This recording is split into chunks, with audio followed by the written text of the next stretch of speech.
Okay, hello everybody. Welcome to Slam, the podcast that reviews every single DC superhero ever created. I'm your co-host Mike Allen, as always been joined by Joshua Mervell, and today we're going to be taking a look at a couple of the origins for the DC Comics character Black Canary. That's right, and this is only the second woman we've covered on this podcast. In fact, you and I have not covered any. Right. Jolie and I that covered Wonder Woman. Yeah, I was going to say So- it. Yeah, we didn't even technically talk about her. Right. So kind of exciting. I was definitely looking forward to this because I am a little bit more familiar with Black Canary from some of her appearances throughout the Justice League. And it was nice to get a woman portrayed on the team. Yeah, and it's interesting because the way that she was introduced, which we'll talk about, is interesting as well. We're not going to go into that until we get to the review, but I will say that when I started reading, or when I was first exposed to Black Canary, it was when she was in the costume on the right you see here in this picture. Okay. So this would have been in Justice League International by Keith Giffen, J.M. DeMatteis, and Kevin Maguire. So I never had a problem with this costume. A lot of people hate it because they prefer the original with the fishnet stockings and everything, right? But I came in on this costume, so I don't mind it. But anyway, I think it's an all right costume. I think I'm just a little bit confused about like the weird wings that come off of her shoulders in the front. But other than that, I actually like the costume. I feel like it's also kind of like practical too. Like, I mean, she's in boots and they are high heel kind of boots, but still they're boots. And she's got like the utility belt, and it looks like more of like a tracksuit, so she could, do her. What does she know? Her canary cry. Is that what you mean? Right. I was more thinking about when they were first thinking about bringing her onto the team, and they were like, "Well, you do know ninjutsu, but I don't know if you could fight this alien." Yeah, judo or something. And then Batman's sitting there like just a dude with a grappling hook in his pocket. Right. Very good point. Yeah, good point. Yeah. Okay, you want to just jump in then? Yeah, sure. I guess, can I do the Golden Age one? Yeah. Go ahead. Right. So Black Canary was introduced in Flash Comics number 86. Before we even talk about the story, I gotta say I actually really like this cover. I feel like I've seen this cover before too. I don't know if this is like an iconic one, but for some reason I feel like I've seen this. Honestly, I don't think it is. No, I just think that I'm not sure who the artist is, but it's just the Jay Garrick Flash rescuing a woman from like a dinosaur Rex type monster. But it's a really cool cover. I like it. But as we can see on the top, next to the Flash Comics logo, we see Hawkman. But inside this issue, there was also a regular occurring feature starring Johnny Thunder, who we've covered on the show. And this is the first appearance of what appears to be a new villainess named the Black Canary. And so we first come across, what's his name? Johnny Thunder, kind of like just walking along, and then he gets distracted by this lovely blonde wearing like fishnet stockings, as we described, and kind of like, I don't know if that's a skirt. Yeah, it's a skirt. And like this, I mean, there's probably a technical term for this type of fashion item, but the type of jacket she has is really cool. Yeah, like a cropped jacket. What's that? Wait, did you hear that? No. Okay, good. Because an episode that I was downloading just opened up and started playing, but if you didn't hear it, then it doesn't matter. No, we're good. Nope. But anyway, yeah. So she's got the sorry, what did you say it's called? Just like a cropped jacket, yeah. Yeah. And like high-heeled boots. But anyway, so she comes along and distracts him with her. Oh my God! Sorry, another episode I just downloaded 2 in a row. Anyway, we're good. Okay, so tries to distract him with her feminine wiles, and asks him to break into this like apartment and steal a mask for her. Yes. Yeah. And of course he does it because I think he's supposed to be a doofus, right? Like he's sort of like the comic relief of the Justice Society, right? So he climbs up this ladder, opens up the safe, breaks in, and then as he's coming out, the ladder is gone and Black Canary is gone. And so now Mm-hmm. he's screaming for help. So then he says, "Say you," which is the magic word that he uses to call the Thunderbolt. And of course, a little bit of comic relief. The Thunderbolt flies in and is annoyed that he was interrupted reading an issue of Flash comics, right? So then, instead of saving him, the Thunderbolt says, "My advice to you is to have your head examined." So then he takes off, and then Johnny Thunder is stuck there. But then a bunch of goons grab him and pull him into the apartment that he was just in, and start threatening him with violence. And they're like, "What exactly, are you doing?" And he's like, "So wait, the Black Canary only swipes from crooks like us. How the canary always knows when a job is about to be pulled sure beats me. Yet it always happens." So Johnny Thunder fights back and manages to get out. And then just at that moment, Thunderbolt decides to go and help him, but it turns out Johnny Thunder has already taken care of the goons on his own, right? So then the Thunderbolt kind of flies him away, and then we cut over to the bad guys talking to their boss. Uh-huh. And so it turns out that they're having this party. And the boss is like, "I picked the guests myself, and I sent each one a special mask like this. Nobody gets in without one. Nobody." Then we cut over to the Black Canary, who's at that Oh party, yeah. and she's upstairs, and she's kind of talking out loud. "Sucks Slade has had the Kublin Sapphire long enough." So they're kind of establishing her like almost a Catwoman, like a cat thief, right? Mm-hmm. And so then she gets No, wait a minute here. Oh, you know what? Oh, here we go. Okay.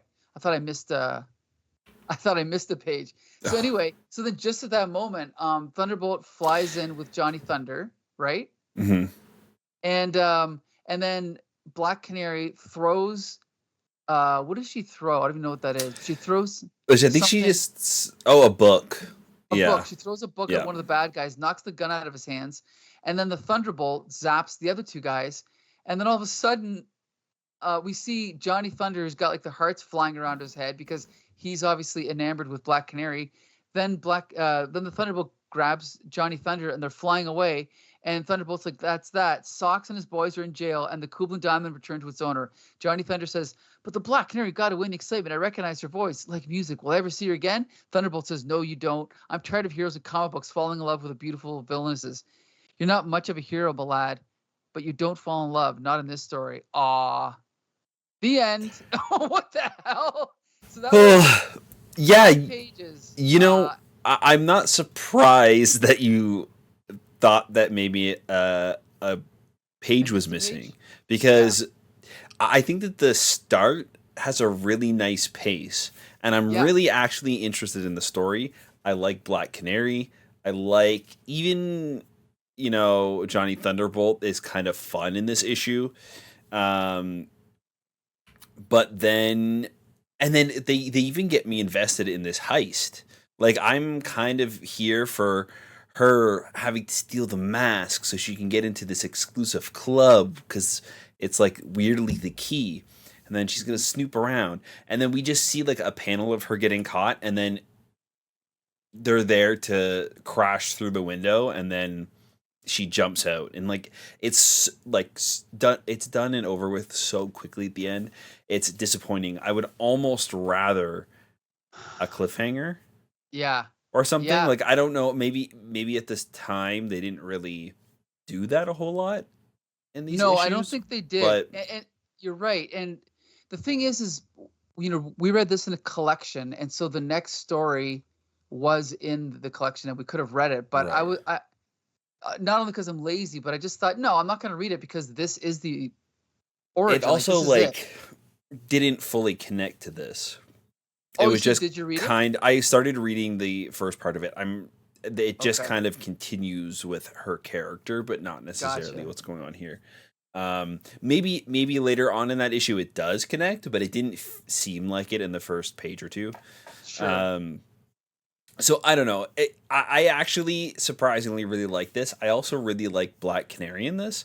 Sure. She's not this femme fatale. She's while she is beautiful, and we see Johnny Thunderbolt or Johnny Thunder and Thunderbolt kind of swooning over her. It's not Hmm. like that's her entire character. Like she is Sure. also a really good spy and is able to sneak into this place and steal the mask. Like Yes. I thought it wasn't terribly written Right. for her character. Maybe it would have been nice to have a little bit more character from her though, like seeing a little bit of her Yeah. personality in some of the dialogue. But Well, it's a good start, I think, especially for the time, having a female main character that's not just a damsel in distress. the other thing too is that it kind of just shows how, for example, I've told this story before. A current writer once said that it takes him 4 hours to write a mainstream superhero script, which is not a lot of time. Mm. I would expect it to take a lot longer. But even a plot like this, even though there's not much to it, it had to take a little bit of time. And you figure a modern day comic takes 5 minutes to read, right? And but they're like 21 pages. In this story, you've got a 6-page story that they could have easily just kept going with a couple more scenes at Mm-hmm. least. But instead of stretching out the story and filling pages, they crammed all this story into 6 pages. And then I mean, one of these Golden Age comics is like sometimes 64 pages long, right? Wow. So they're cramming these things full of these stories. And obviously they're not masterpieces, but they're entertaining, but they could have let them just play out at least twice as long, right? Yeah, maybe if Johnny Thunder was more popular, they would give him more pages and Maybe, yeah. a bigger section of the book. But um, I don't know. I did enjoy this, Yeah, and me too. I think I'm also surprised because I really didn't like. I don't think any of the Johnny Thunder that we read. Was Like it was great. fine, but Yeah. it just wasn't for me. So I'm surprised at how much I liked this issue. Well, the other thing too is I appreciate that he's played for laughs because you got to have one guy on the team that's kind of like, why is he there? I think that's kind of Right. funny. Mhm. So I like that he's kind of a doofus, and I like how the Thunderbolt is kind of the smart one. I really like that. The other thing I have to mention, Mhm. I loved this art. Yeah, it's great. I really did. And we have to point out this art was by Carmine Infantino. Now, are you Mm. familiar with Carmine Infantino? Yes. Okay. So for those that don't know, he's most famous for designing and co-creating the Silver Age Flash, which is the template for all superheroes that came after the one-piece costume, the beautiful, simple design, right? But he's also a dynamic artist, and unfortunately, his reputation suffered in the 70s and 80s because after he left DC, actually he was fired from DC. He went to Marvel, and he gained a reputation as being one of the most disliked artists by Marvel zombies who didn't know anything about his previous career. They only know him as the guy that drew Star Wars and the guy that drew I think it was Spider-Woman or Ms. Marvel. But if you see, I dropped Mm. a Star Star Wars Wars here. image into the chat, and I think that's good art. But by 1970 standards, it's more cartoony than people were used to, right? Mm. But if you look at this Johnny Thunder issue, he's a Yeah. really dynamic artist. He's a great storyteller. Even just that opening splash page of Black Canary kind of walking towards you, and then you see Johnny Thunder. Look at the body language of the way he's sitting with his hands between his legs there, Mm-hmm. and like the bad guys behind him. That's really good. I don't Yeah. know. It's It's dynamic. funny. Yeah, and it's funny because I actually think that this earlier primitive style makes me like him even more now. I have more respect for him, you know? Mm-hmm. Like as the years go by, I like Carmine Infantino more and more. So, yeah. So there's not really much to say about this issue. Now, I Yeah. did Oh, go ahead. I was gonna say it's a good first introduction to the character, I think, and a nice way to kind of set up her um as a both villain and a hero. Right. She's interesting, right? Mm-hmm. There's more to her than a typical character of this day. So, you want to find out more about her and see where it goes. Mm-hmm. I did. So I did do a little bit of reading. I know that she joined the Justice Society, but this was already 1948, and I think the Justice Society was on its way out within a few years. So she was definitely a latecomer to the team. But whenever there's a revival of the Justice Society, she's always there, right? Like when they brought them back, and I Mm-hmm. think it was 61, she was part of the lineup there. So definitely an integral part of the team, and has kind of been a mainstay at DC ever since. So we can see now. Oh, wait a minute. I just want to get back to. Okay, here we go. So now we can see. So this is a who's who image from, I think, one of the annuals from later on. But Okay. In this was, 89. yeah, 89. So this is, I actually don't know this artist, Randy Duberk, drawing the Golden Age Black Canary, whose secret identity, as we'll find out later, is Dinah Drake, which gets confusing. I'm just going to leave it at that. It's Dinah Drake, but let's just not say anything else. Right. Yeah, we're going to talk about, so this is where it gets a little wonky. Now we're going to talk about, can we even say Black Canary 2 yet? We'll just say the Silver Age Black Canary. So Black Right. Canary was brought back as a member of the Justice Society in the two-parter from Justice League. I think it was 20 and 21 or something like that. And in this issue, Black Canary travels from Earth 2 to Earth 1, and that's all I'm going to say, because Josh, you're going to tell us what happens in this issue. Oh boy. Yeah, if you Yeah. can. So we start off with Oliver Queen, as he's kind of telling a story about how he ended up on the Justice League. Same with Black Canary. So the two of them are kind of narrating their story together. Mhm. And Oliver Queen kind of flashes back to a few months ago when he was extremely wealthy, and some like business people are yelling at him, and he's kind of all depressed. So he decides to put on his costume, superhero costume, and fight some crime. So he throws a sun arrow, which gives the bad guys some nasty sunburns, and starts punching them. Then he runs into. Oh no, sorry. This is present day. So then he's like, okay, well, that's where I was. Where were you, Black Canary? Like, you should tell this part of the story since I wasn't there. So then we see that the Justice League, Adam, Batman, Hawkman, Superman, and Black Canary are standing there, and they're talking about whether they should allow Black Canary onto the Justice League and if she's able to do it. Like, while she is a very good fighter and a good superhero on the street level, is she going to be able to handle some of these past foes that they've run into, like Mhm. big giant green alien in a diaper here, or all of these different things? And she's kind of like, I can't believe they're talking about me right now while I'm Right. standing in the room. Am I invisible? And Mhm. she's kind of like panicking in her head. And while Mhm. this is happening, there's this kind of like energy building up around her. And then all of a sudden it's released, as like in her mind, she kind of snaps.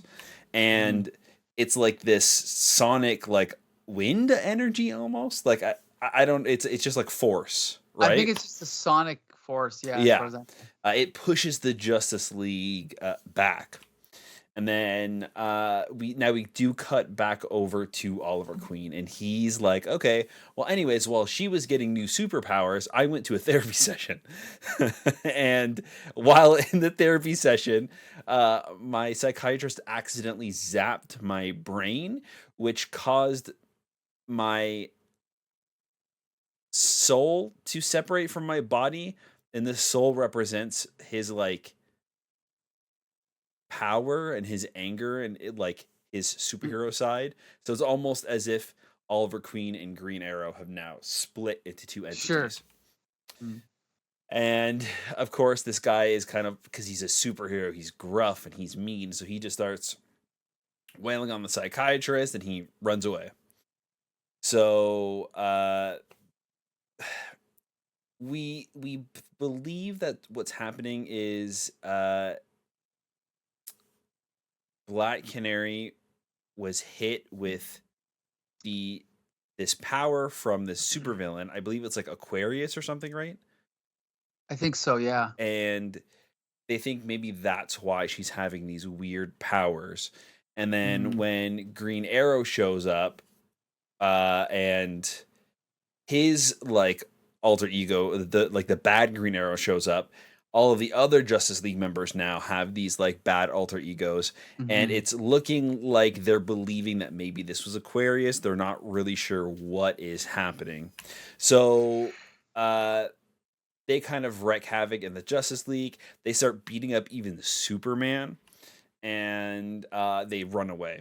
So they're kind of like left defeated, and they're not really sure what to do. And then we see Superman kind of has an idea on how to lift their spirits.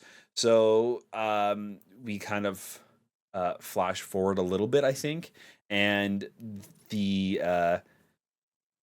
spirit form of Superman shows up and starts just wailing on Superman once again.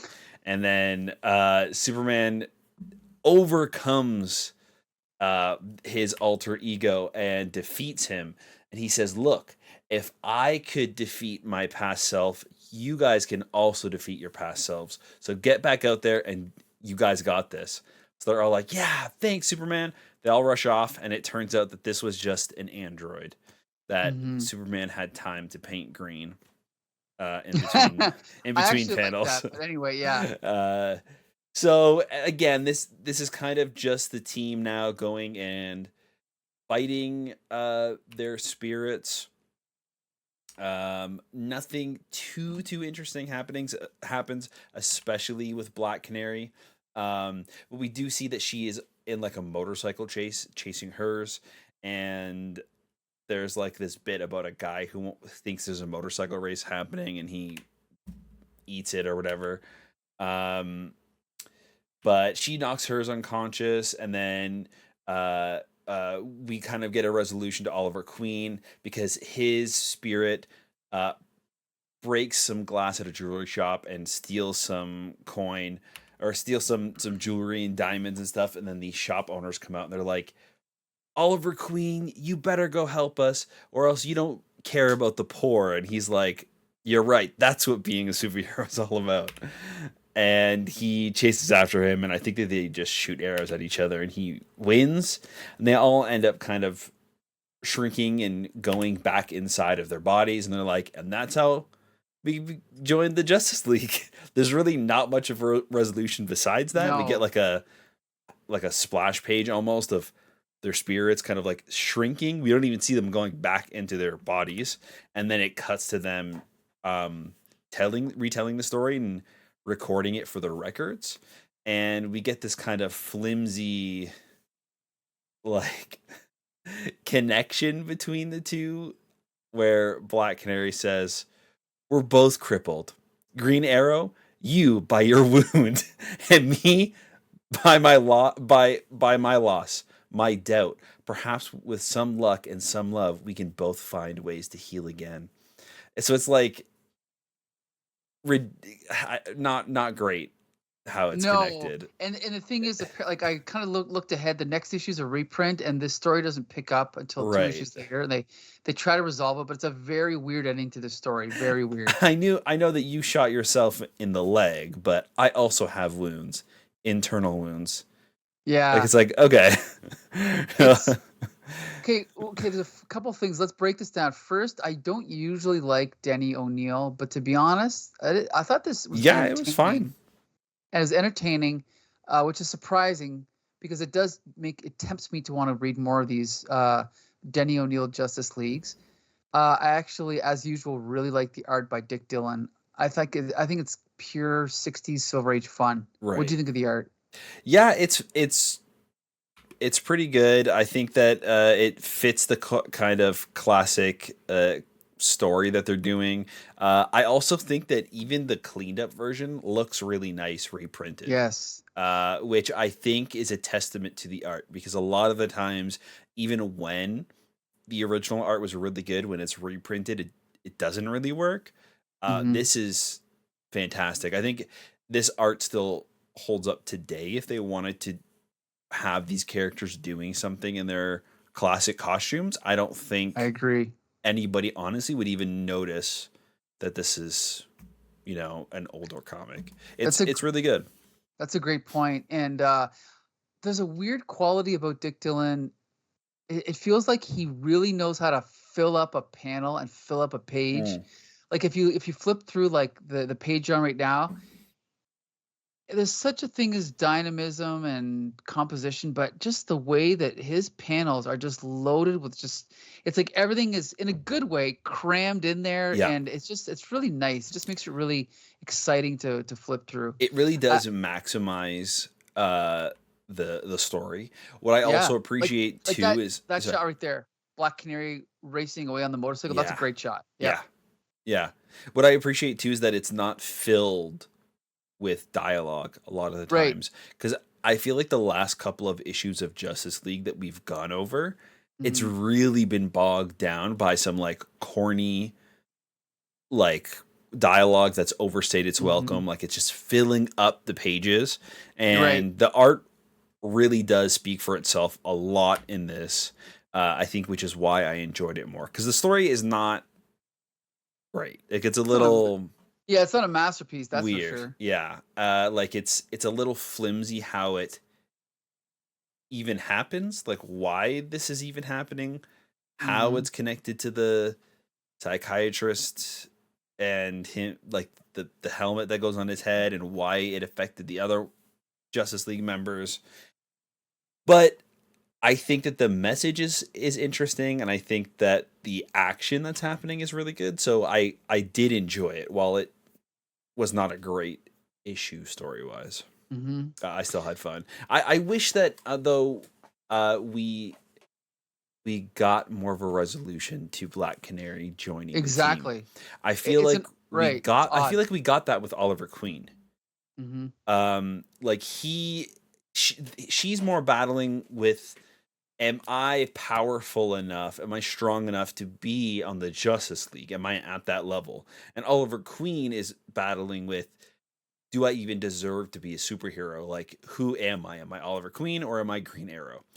And by the end, I feel like Oliver Queen has decided that he can be both, right? Like even when the side of him that is the superhero persona comes out of him, he still wants to do the right thing, and he still wants to be the hero at the end of the day. And that you see that in the action and everything that's happening. Black Canary kind of just chases her spirit and knocks her out, and then we don't see her until the end, when she's like, and I'm on the team now too. Like we don't get a resolution. And nor does she do anything that is like, even to the audience, proves that she should be on the Justice League. Sure, yeah. Not that we necessarily didn't believe that she shouldn't be at the beginning, right? But they've set up the fact that there's doubt. So there's nothing, Also on the cover, something I don't think they mentioned in the issue, but she says, "Now, do you admit I can take Wonder Woman's place?"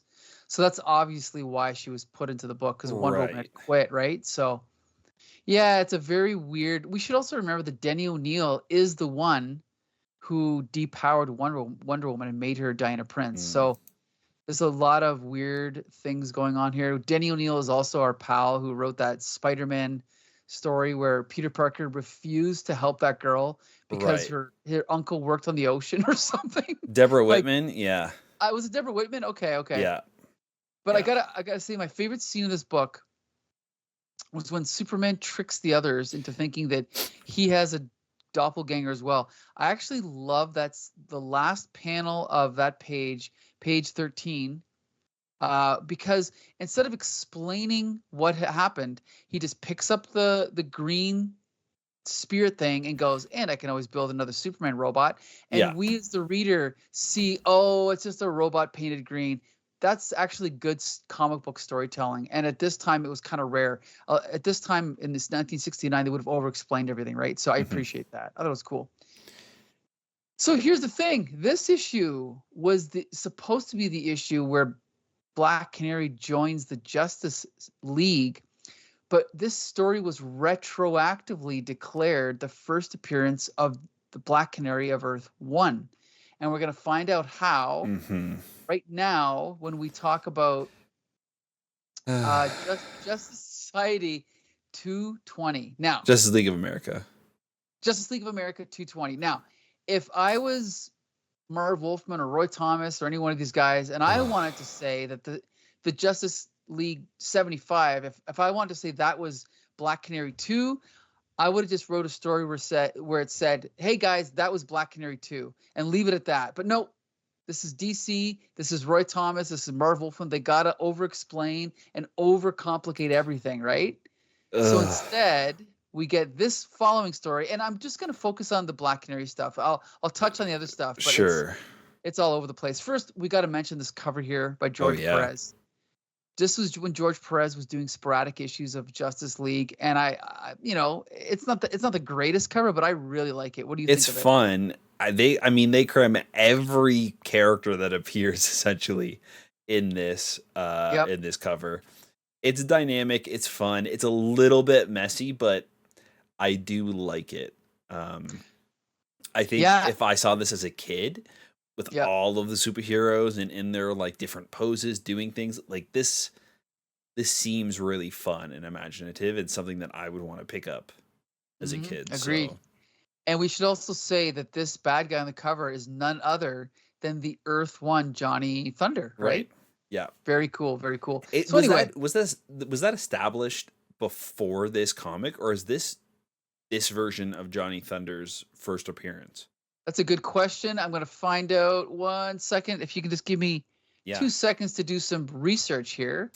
I'm just going to go. I really like this idea. I really love, especially since Earth 1 and Earth 2 are such like a big part of DC Comics.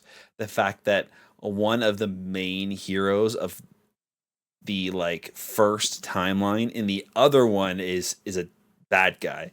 I agree. I think that's so smart. I really love that. Great idea. Yeah. And by the way, this was not his first appearance. He actually first appeared in Justice League number 37. So he'd been around for a while. Oh, wow. Okay, cool. Mm-hmm.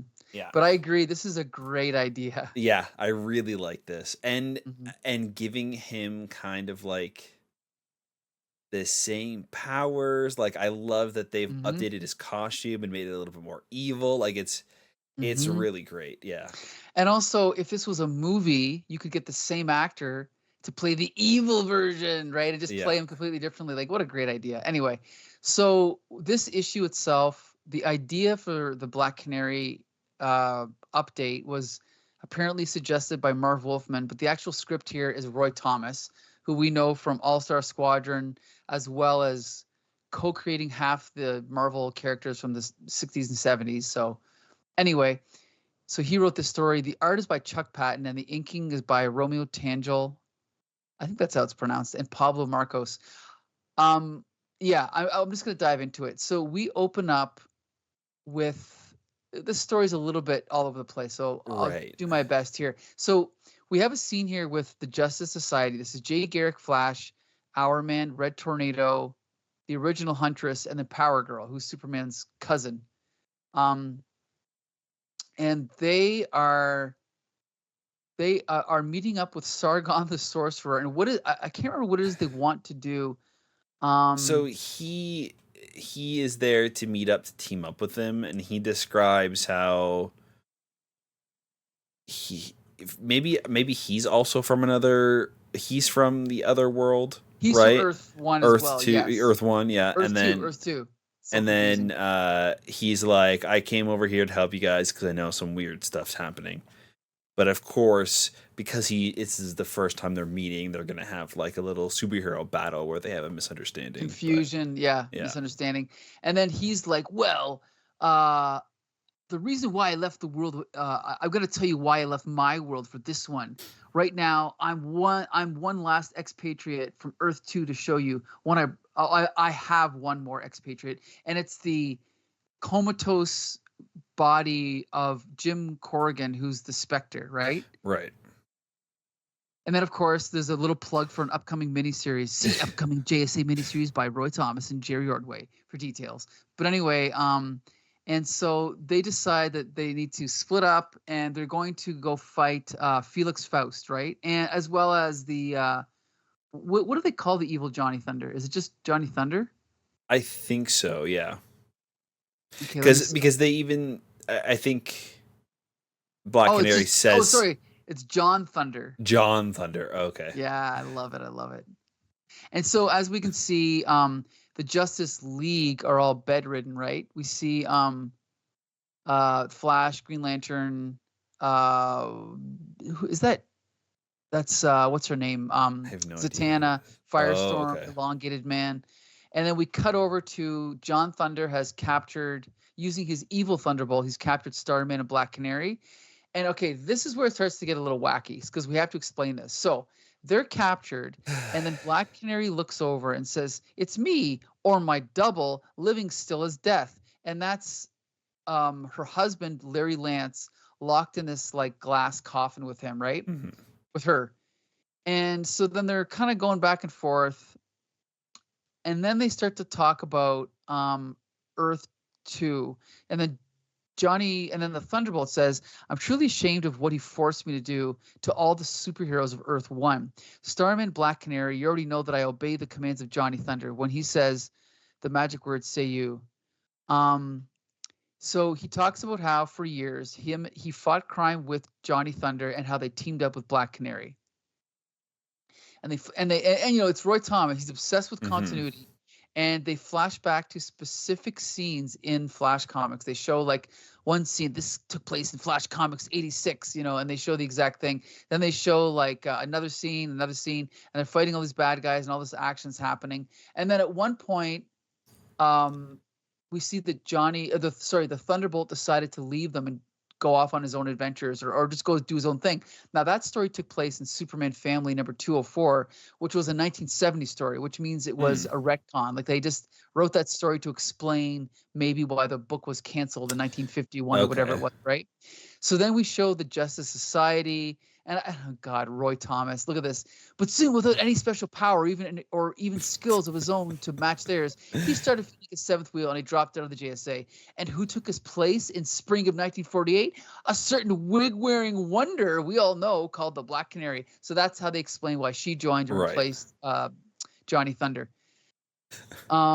Wig-wearing wonder, God. Anyway, so then we see, meanwhile, that Dinah Drake, in her secret identity, she actually has black hair. The blonde hair is a wig. That's why they call her a wig-wearing wonder.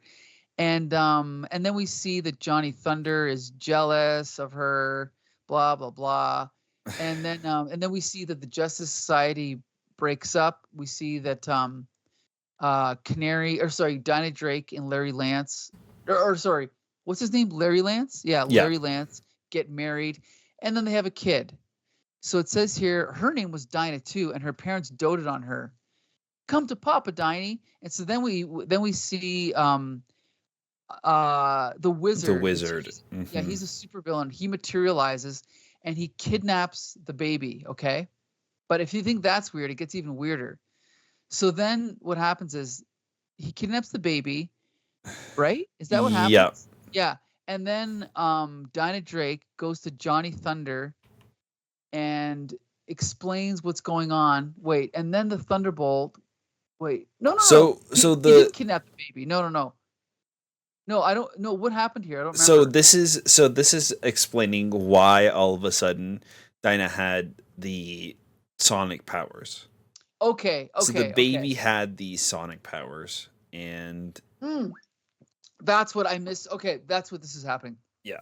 You're right. And something happened with her, I think, and the wizard that caused her to like be sick, I believe. So then to save her, that's when the Thunderbolt comes in to take her away to another dimension. So then Johnny Thunder says to the Thunderbolt, the wizards fixed it so that any little peep the baby makes is worse than the Frisco quake. Like, God, Roy, come on, write some natural dialogue. Anyway, so then the Thunderbolt says, "The only thing I can do, however, is take her into my own dimension for safekeeping." So the Thunderbolt takes the baby to his dimension and disappears for 20 years or whatever. And then we cut back to the present, and the Thunderbolt is explaining to Dinah Drake. Oh, okay, yeah. Dinah Drake, what's going on? And then Black Canary, Dinah Drake says, then that's her over there, a child I never knew I had. But I don't remember Larry's body being brought to your dimension when he was killed by Aquarius. Well, and then John Thunder, look, I hate to interrupt this little soap opera, but there's a contest going on Earth 1, and I want to sneak a peek at it. So then, unfortunately, we cut away from this crazy story, and we kind of just follow this typical superhero thing where Flash and Hourman are fighting, what's his name? The Clock King. I think is it the Clock King and another guy, and it's just the Maestro, and it's fine. But I honestly skim read most of the stuff. It's not important to the story. We cut over to Red Tornado and Huntress fighting Icicle, and Fiddler. Right, yeah. No, isn't that Icicle at the bottom there? Oh yeah. Sorry, I was talking about it wasn't Maestro's Fiddler. Oh, okay, guy, Fiddler, yeah. So fighting Icicle, and then on the next page. Oh, I guess it's just the Icicle. Then we cut over and we see Alchemy, the master of the Philosopher's Stone before Harry Potter had it. And then, again, this stuff has nothing to do with the main story. Absolutely nothing. It's just filling pages. And then we cut back over to John Thunder and the Thunderbolt and Black Canary. And they're kind of arguing all back and forth. And then, we don't really get any more developments in the explanation story, but then we cut back over to more of the JSA fighting these bad guys back and forth. And then we cut back over to the explanation. We're on page 22 now. And so then basically Dinah Drake is like, well, I'm all right, Johnny, but somebody's got to tell me what's going on here. Is that my daughter over there, a daughter I'd forgotten, or is the answer even stranger than that? Well, guess what, listeners? It is. So then Johnny Thunder says, I'm sorry, none of us JSAers could help you, Dinah, but somehow we could never find the words. And then once you left for Earth 1, we thought it best to leave well enough alone. What? Superman and the Spectre. So then Superman joins in on the lie and basically explains that he was in on the lie and says, well, I was carrying the Black Canary there, yes, after our battle with Aquarius. This is JLA 74. But it was your mother, not you. When, as they're passing through the barrier, arg, all of a sudden, terrible pains shooting through me. Great Krypton, I should have realized. My X-ray vision shows you were doused with enough of Aquarius's cosmic energy to kill you. With Larry dead, I just don't care, but just let me see my child's grave one last time before I die. And then we find out what really happened. What happened was the Thunderbolt exchanged the minds and memories of the mother, or took them from the mother and put them into the daughter, which is insane. Yeah, it's crazy. Thunderbolt also erased all memory of the very existence of a child from your brain, though he thought it was wisest not to expunge your mother's remembrance of Larry Lance. Grief can be a terrible thing, but it also, in a strange way, a healing thing.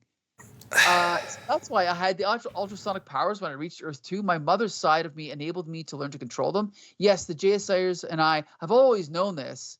And when the Justice Leaguers thought your new powers were caused by Aquarius, I let them go on believing it. Yeah, so then Black Canary starts crying because her whole life's been a lie. And they're like, yeah, whiny bitch. No, just kidding. And then Spectre's like, don't be ashamed. Just remember always that your mother was willing to perish so that you might live among your own kind. So basically that's it. Black Canary realizes the truth now that, let's be clear, this is now Black Canary's daughter who was living with her mother's memories this entire time. Now that's what the explanation is. And that's the end of the story. And then they fly away and they live happily ever after. What do you think? This was garbage. It was so weird and convoluted and so unbelievably unnecessary. don't know why they didn't just have two versions of Black Canary on Earth 1 and Earth 2. We already have that with the Flash, like we already have that with other characters, Green Lantern. Like it just they could have just doesn't make any sense. In Justice League 75, they could have just said, "Oh, look, there's a Black Canary on Earth 1." And she has different powers. Right. Like she actually has superhuman powers. Like exactly. Now, let's just say they didn't do that. And then 15 years go by and they're like, "Well, we have to fix it now." They could have just said, "Oh, by the way, you remember when we said that was the mother? Sorry, you remember when we said that was Black Canary verse 2? It was actually the Black Canary verse 1." And just had a one-panel explanation. But instead, we get this. This is one of the craziest retcons I have ever read. This is like Clone Saga level of like weird retconny BS. Yeah. But honestly, maybe even worse because it's in one book. You know what I mean? Like they rush through this crazy freaking story just to explain this. And also too, it seems like they're writing her out of this book now because she says she wants to go home back to Earth 1. Right. Oh, sorry, Earth 1. So she's going like what was the point of So that's yeah. So they're on Earth 1, so she's gonna stay on Earth 1. Okay. Yeah. I don't know. At the end of the issue, it actually says, special thanks to Marv Wolfman for suggesting the idea. Now, if you're Marv Wolfman and you've just written a story, what a better way to get rewarded than to have you rewrite the entire DC universe in Crisis on Infinite Earths, which is what they did. They let him revamp the entire company. I mean, I love Marv Wolfman, but yeah, this is crazy. This is absolutely insane. Yeah. It's unnecessary. Like they could have so easily just given a simpler explanation. Also, like, how does it make sense that the only way so at the beginning of the book, when they're explaining everything with the baby, the reason why they brought her to the other dimension was because when she cried, she made these supersonic sounds, and the wizard would be able to track her down. So their solution to that was to have the Thunderbolt bring this baby to another dimension and put her in a coma floating in space until she was an adult. Isn't that what you would do? That's what I would do. Like, it's crazy. They just like forgot about her this whole time. Like, never once thought about this. Like, but also the fact that all of the Leaguers were in on the lie. It's just that's evil. I can't believe this got past. Like that, Marv Wolfman and Roy Thomas thought this was good, and Len Wein. I mean, I should probably point out that Len Wein and Marv Wolfman were like roommates at this time. They're probably like younger than you were. You know what I mean? Like these are like college kids writing this stuff, and it's outrageous. But this is, don't get me wrong, this is my era. I grew up in this era of Bronze Age comics. But these, I always like to make this point. These are writers that could only have worked in mainstream comics. I don't think they could have had successful careers as novelists or writing for TV. And people can crap on modern comics as much as they want. But the writers who are working now, sure, they put far less passion into their work, but they're professional writers. And this is like barely above fan fiction, in my opinion. Ooh, yeah, it's rough. Like, like if you're gonna make a story this gigantic, like a plot point this powerful and meaningful, then make it meaningful. How is she like just over it in a couple of panels by the end of the issue too? How is she not like furious with the Justice League about this? How is this not something that she is just like, no, you know what? I forgive you, Superman, for lying to me what I thought was my entire life and letting me go on believing I was somebody else. It's insane. It's I mean, if we had to list the top 10 worst retcons in history, this is up there. I think this is absolutely up there. It sucks. Yeah. The art's pretty good. It's good old, Bronze Age fun. I like the art. Yeah. The story was fun. It wasn't good, but it was fun. That's times, it. yeah. At times, when I think it's fun. I think that the stepping away from that story to do other nonsense with different heroes that aren't a part of the Black Canary story is where it really kind of drops.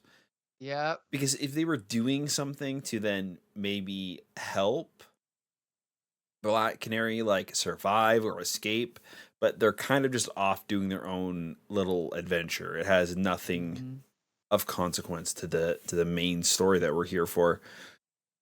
And like, why even do that if it's not in service for Black Canary and what's happening? Well, we should also, good point. We should also point out that the reason this whole retcon was done was to explain how could Black Canary still be so young when her career started in 1948, right? And she'd be like, how old would she be? 20. She'd be like 60 at this point, which I understand why they'd want to do that. But again, if they just would have said, oops, this was actually, again, we've already gone over this. We don't have to go over it again. It's ridiculous. I guess, but then Johnny looks the same. I know they all do. They all right. Look the same. Like, well, no. To be fair, they did give Superman gray temples. Sure. So Johnny Thunderdome looks the same age as he did in the flashback. I know. Like, nothing else changed. I don't know. I think that they also didn't think that we as adults would be analyzing this, 45 years later. But they had to explain it for the readers at that time, or at least Marv Wolfman thought they did. However, as we learned, actually nobody cares, and it just doesn't matter, and just don't worry about it, right? Like, there's ways around it. Yeah. All I can say is that Black Canary has, after this, within 2 or 3 years, it was irrelevant, because after the crisis, they just said the Earth 2 Black Canary was the mother, the Earth 1 Black Canary was the daughter. There was no memory swap. She just... Oh, good. She's a legacy character. They were both on Earth. There's only one Earth anyway, so it doesn't really matter. And so, this story was wiped out within a few years anyway. So that's that. Yeah. Black Canary, folks. There you go. Yeah. So here's the thing. Black Canary was the last new superhero introduced in the Golden Age at DC. She was the last member to join the Justice Society. And then, depending on who you ask, the first Silver Age character was either the Flash or it was the Martian Manhunter, I think a year earlier. Okay. However, there is one superhero in between that nobody talks about, and that's the Phantom Stranger.